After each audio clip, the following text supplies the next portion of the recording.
सावधान चाकरी कराउछि रोग। आपण बहुत भल पाठ पढ़ुछंती भविष्य रे गोटे बड़ भल चाकरी करबा पई आउ टिके भलरे रहिबा पई या सत कथा। किंतु चाकरी जे आपणकर अजाणत रे रोग सृष्टि करूछि ए आपण जानि पारु नांती। आपण टिके ध्यान देबा उचित एति प्रति।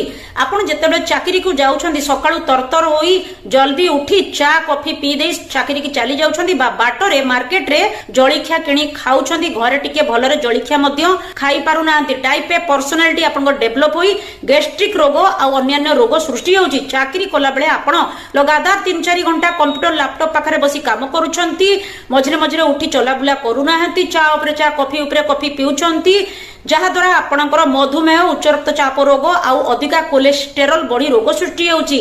चाकरी रु फेरला परे आपण घरे डेरी राती रे डिनर करूछंती बा डेरी राती रे सोउछंती एवं बेले बेले टेंशन को दूर करिया पई मद पिउछंती तेनु रोगग्रस्त हेउछंती।